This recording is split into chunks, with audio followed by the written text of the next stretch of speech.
नमस्कार दोस्तों, मैं देवेंद्र पारिक स्वागत करता हूं आपका जीके भाई डीके चैनल पर। और दोस्तों, आज यानी 26 अप्रैल का जो करंट है उस पर हम चर्चा करते हैं। निम्न में से किस राज्य सरकार ने हाल ही में स्टूडेंट्स के लिए संपर्क बैठक मोबाइल ऐप लॉन्च किया है? मोबाइल ऐप का नाम है संपर्क बैठक। किस सरकार ने जारी किया है? ऑप्शन है अपने सामने, दिल्ली सरकार, गुजरात सरकार, पंजाब सरकार या फिर हरियाणा सरकार। तो सही उत्तर है इसका हरियाणा सरकार। व्याख्या देख लेते हैं। हरियाणा सरकार ने हाल ही में स्टूडेंट्स के लिए संपर्क बैठक मोबाइल ऐप लॉन्च किया है, जिसमें 500 वीडियो और ऑडियो उपलब्ध हैं। यह ऐप को कक्षा 5 के पाठ्यक्रम को कार्टून और फिल्मों के जरिए स्टूडेंट्स के लिए आसान और रुचिकर बनाने का प्रयास इसके तहत किया गया है। अभी सिर्फ कितनी क्लास तक है? 5वीं क्लास के लिए ही है ये कार्टून और फिल्म के जरिए स्टूडेंट्स के लिए आसान रुचिकर बनाने का प्रयास हरियाणा सरकार का। लेकिन अभी इसे आगे बढ़ा सकती है और अन्य सरकारें भी इसे अडॉप्ट कर सकती हैं, क्योंकि अभी कोरोना काल के अंदर ऐसा संभव है। चलते हैं आगे। केंद्र सरकार ने कब तक सरकारी कर्मचारियों को महंगाई भत्ते और पेंशन भोगियों को महंगाई राहत की बढ़ोतरी पर रोक लगा दी है? मतलब महंगाई भत्ते और महंगाई राहत। तो ऑप्शन अपने साथ जनवरी 2021, मार्च 2021, जून 2021 या जुलाई 2021। तो सही उत्तर होगा इसका जुलाई 2021। ठीक है, इसका सही उत्तर क्या होगा? जुलाई 2021। क्लियर? चलते हैं व्याख्या की तरफ। व्याख्या इसकी, केंद्र सरकार ने जुलाई 2021 तक के लिए सरकारी कर्मचारियों को महंगाई भत्ते और पेंशन भोगियों को महंगाई राहत की बढ़ोतरी पर रोक लगा दी है, लेकिन सरकारी कर्मचारियों को वेतन और पेंशन भोगियों को उनकी पेंशन के लिए 17% की मौजूदा दर पर डीए और डीआर मिलता रहेगा। ये जारी रहेगा। कहने का मतलब है कि इनकी डीए डीआर में कोई कमी नहीं है। ठीक है, समस्या कहाँ है कि कर्मचारियों को जो महंगाई भत्ता मिलता है और पेंशन वो जो महंगाई राहत मिलती है वो रोक दी गई, और वो अभी तक जुलाई तक रोकी है। आगे देखिए परिस्थिति के अकॉर्डिंग कितनी रोक दी जाती है, क्योंकि कोरोना है और आर्थिक स्थिति देश की कमज़ोर चल रही है। आगे चलते हैं। प्रधानमंत्री मोदी ने किस राष्ट्रीय दिवस पर 2020 पर ग्रामीण स्वराज पोर्टल शुरू किया है? राष्ट्रीय ग्राम दिवस, राष्ट्रीय डाक दिवस, राष्ट्रीय पंचायती राज दिवस, राष्ट्रीय महिला दिवस। तो इसको अच्छी तरह से आपको ध्यान में रखना है कि देखिए, सबसे बड़ी बात ग्राम की बात हो रही है। ई ग्राम स्वराज योजना है 2020 के लिए दी गई है, राष्ट्रीय दिवस है ये। और ये ई ग्राम स्वराज पोर्टल शुरू किया गया है, तो गांव के लिए पोर्टल शुरू है। तो निश्चित रूप से अब यहाँ दो ऑप्शन आपके पास कि राष्ट्रीय ग्राम दिवस को या फिर राष्ट्रीय पंचायती राज दिवस को। तो इसके बारे में मैंने कल परसों बताया था आपको, और ये आपको कमेंट में लिख के देना है कि कब राष्ट्रीय पंचायती राज दिवस मनाया जाता है। ये मैं नहीं बताऊंगा आज आपको। ग्राम दिवस, ठीक है, राष्ट्रीय पंचायती राज ग्राम दिवस जो है उसके ऊपर इस पोर्टल की शुरुआत की गई, ई ग्राम स्वराज पोर्टल की। ठीक है, तो राष्ट्रीय पंचायती राज दिवस ऐसे याद रखिएगा। आगे चलते हैं। व्याख्या देखिए, प्रधानमंत्री मोदी ने हाल ही में राष्ट्रीय पंचायती राज दिवस 2020, जिसे भारतीय संविधान के 73वें संविधान संशोधन 1992 के पारित होने के प्रतीक भी माना जाता है, उस दिन देश भर में सरपंचों के वीडियो कॉन्फ्रेंसिंग के जरिए बातचीत करके ई ग्राम स्वराज पोर्टल की शुरुआत की गई। चलते हैं नेक्स्ट प्रश्न की तरफ। कोरोना जांच में तेजी लाने के उद्देश्य से किसने हाल ही में देश की पहली मोबाइल लैब का उद्घाटन किया है? नरेंद्र मोदी जी ने, निर्मला सीतारमण, राजनाथ सिंह या प्रकाश जावड़ेकर? तो इसका सही उत्तर जो होगा, देखिए यहाँ बात समझने की है कि मोबाइल ऐप लॉन्च की जा रही है और किस उद्देश्य से की जा रही है? कोरोना की जांच को तेज करने के लिए। तो हमें समझना होगा कि इस जो कोरोना की जांच के संबंधित कार्य जो है वो या तो होगा चिकित्सा मंत्री का, या फिर हमारी सुरक्षा के संबंधित है तो रक्षा मंत्री का। तो इसका इसलिए जो है इसकी जांच के लिए जो है राजनाथ सिंह जी जो कि रक्षा मंत्री हैं अपने, उनके द्वारा इसका जो है वो टारगेट पूरा किया गया। आगे चलते हैं। केंद्रीय रक्षा मंत्री राजनाथ सिंह ने हाल ही में कोरोना जांच में तेजी लाने के उद्देश्य से रक्षा अनुसंधान और विकास संगठन डीआरडीओ द्वारा विकसित, डीआरडीओ के बारे में आप अच्छी तरह जानते होंगे, रक्षा अनुसंधान और विकास संगठन डीआरडीओ, ये बात काफ़ी बार मैंने बताया इसके बारे में आपको। उसने ये मोबाइल ऐप जो है वो लैब जो है वो लॉन्च की है, mobile virology research and diagnostic, ठीक है, उसका क्या किया गया है उद्घाटन। इस पूरी मोबाइल लैब का नाम है ये mobile virology research and diagnostics.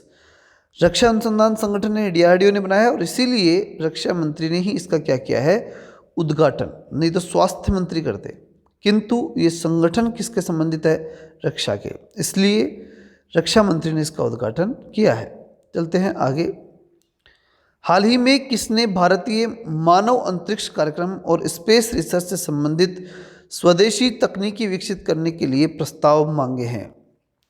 DRDO ने, स्वास्थ्य मंत्रालय ने, इसरो ने या फिर नासा ने? किसने अंतरिक्ष कार्यक्रम, देखिए वही चीज़, रक्षा, अंतरिक्ष, इन सब के संबंध में जो कार्य करने वाले संगठन जो होते हैं, हालांकि अंतरिक्ष का कार्य है। अब देखिए 3-4 ऑप्शन अपने पास, पहला डीआरडीओ, दूसरा स्वास्थ्य मंत्रालय, तीसरा इसरो, चौथा नासा। अब देखना एक एक ऑप्शन को देखना। सबसे पहली चीज़ डीआरडीओ, डीआरडीओ रक्षा अनुसंधान पे काम करता है। इसका मानव अंतरिक्ष का कोई रक्षा से मतलब है क्या?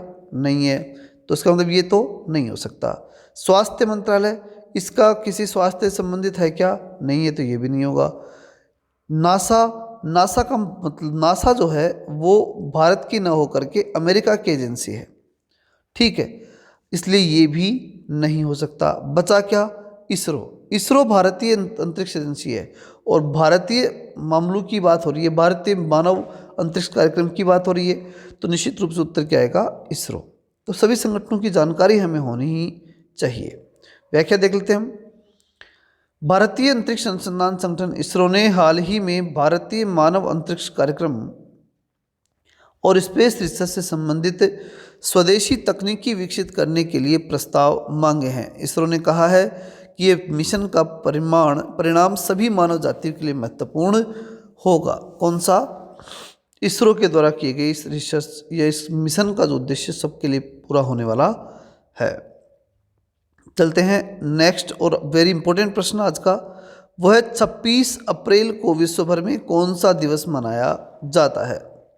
विश्व बौद्धिक संपदा दिवस, विश्व धरोहर दिवस, विश्व महिला सुरक्षा दिवस, विश्व विज्ञान दिवस। तो सही उत्तर होगा इसका विश्व बौद्धिक संपदा दिवस। व्याख्या देख लेते हैं।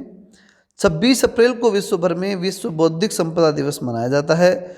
इस दिवस का उद्देश्य विश्व भर में नवाचार और रचनात्मकता को बढ़ावा देने में बौद्धिक संपदा अधिकारों की भूमिका के बारे में जागरूकता फैलाना है। मतलब बौद्धिक संपदा के जो अधिकार हैं, ठीक है, उन अधिकारों के बारे में अधिक से अधिक लोगों को जागरूक करना है। जो आपको विश्व भर में नवाचार करने हैं, रचनात्मकता करनी है, तो मतलब बुद्धि का अधिक से अधिक उपयोग कर पाना, तो इसके उद्देश्य के लिए 26 अप्रैल को विश्व भर में ये मनाया जाता है कि अधिक से अधिक लोग इस क्षेत्र से जुड़ सकें। अगला प्रश्न है, इनमें से किस रेटिंग्स एजेंसी ने भारत की वृद्धि दर वित्त वर्ष 2020-21 से घटाकर 0.8% रहने का अनुमान लगाया है? तो किस संस्था ने बताया है कि भारत की जो वृद्धि दर है वो घटेगी? तो ये अनुमान लगाने वाली एजेंसी कौन सी है जिसने अनुमान लगाया है कि 2020-21 में घटकर कितना रह गया? 0.8% रह जाएगा। ये अनुमान लगाया है यूनेस्को ने, फॉर्च्यून ने, माजिद ने या फिर फिंच ने? बताइए। तो सही उत्तर होगा इसका फिंच। व्याख्या देख लेते हैं। फिंच रेटिंग एजेंसी ने भारत की वृद्धि दर वित्त वर्ष 2020-21 में घटाकर 0.8% रहने का अनुमान लगाया है। वित्त वर्ष 2020-21 में वृद्धि दर में गिरावट की मुख्य वजह उपभोक्ता खर्च में कमी होना है, जो 5.5% से घट करके 0.3% रह गई। मतलब उपभोक्ता खर्च में क्या हुई है? ज़बरदस्त कमी हुई है उपभोक्ता खर्च में, मतलब उपभोक्ताओं के द्वारा जो किया जाने वाला खर्च है उसमें कमी हुई है। आगे देखते हैं, पूर्व ऑस्ट्रेलियाई खिलाड़ी ग्रीम वॉटसन का हाल ही में कितने वर्ष की उम्र में निधन हो गया? 75 वर्ष में, 82 वर्ष में, 85 वर्ष में या फिर 92 वर्ष में? तो इसका सही उत्तर है वो है 75 वर्ष। पूर्व ऑस्ट्रेलियाई ऑलराउंडर ग्रीम वॉटसन का हाल ही में 75 वर्ष की उम्र में निधन हो गया। उन्होंने ऑस्ट्रेलिया के लिए 1967 में से लेकर के 1972 तक 5 टेस्ट मैच खेले हैं और वर्ष 1972 में उन्होंने 2 एकदिवसीय मैचों में भी अपने देश का प्रतिनिधित्व किया है। तो कैप्टन है इसलिए हमें जानना पड़ेगा, खिलाड़ी हैं सॉरी, इम्पोर्टेंट है, जो ऑस्ट्रेलिया के पूर्व ऑस्ट्रेलिया ऑलराउंडर हैं ये, ग्रीम वाटसन। याद रखिएगा, ग्रीम वाटसन फेमस थे खिलाड़ी किसी ज़माने में। तो 75 वर्ष की अवस्था में उनकी मृत्यु हुई है। भारत के किस पड़ोसी देश ने अपनी विदेशी मुद्रा भंडार को मजबूत करने के लिए 40 करोड़ डॉलर मुद्रा की अदला बदली करने का जो करार है वो करने की घोषणा की है? बहुत ही महत्वपूर्ण प्रश्न है दोस्तों आज के लिए। वो ये कि विदेशी मुद्रा भंडार जो है उसको मजबूत करने के लिए 40 करोड़ डॉलर मुद्रा की अदला बदली करने वाला देश कौन सा है? इस पैसे को वो कन्वर्ट चेंज कर रहा है, ठीक है, अपनी मजबूत आर्थिक स्थिति करने के लिए। पाकिस्तान, नेपाल, म्यांमार या श्रीलंका? बताइए। तो सही उत्तर है इसका श्रीलंका। व्याख्या देखते हैं। भारत के पड़ोसी देश श्रीलंका ने हाल ही में अपने देश के विदेशी मुद्रा भंडार को मजबूत करने के लिए 40 करोड़ डॉलर मुद्रा की अदला बदली करने का जो करार है उसको करने की घोषणा की गई है। अपने विदेशी मुद्रा भंडार बढ़ाना है तो खुद का जो मुद्रा है ना वो दूसरे देशों से एक्सचेंज करनी पड़ेगी, तो वो दूसरे देशों से एक्सचेंज करेंगे और अपने यहाँ पर विदेशी मुद्रा को मजबूत करने का उनका टारगेट है। इस समय श्रीलंका में कोरोना वायरस बहुत बुरी स्थिति में है और इसलिए ऐसा किया जा रहा है।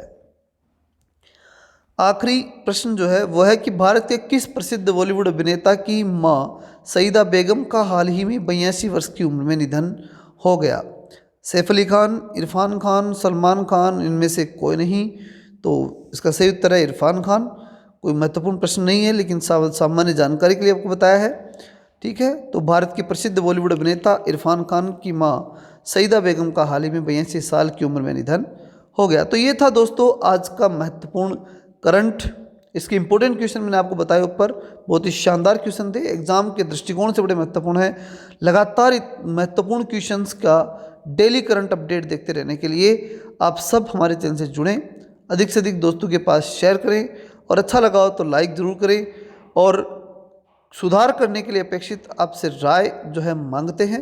अगर आपके पास कोई अच्छी राय है तो ज़रूर कमेंट में बताएं और साथ ही जो भी प्रश्न या क्वेरी आपको चाहिए तो वो भी कमेंट में लिखिए। ठीक है दोस्तों, जय हिंद, जय भारत।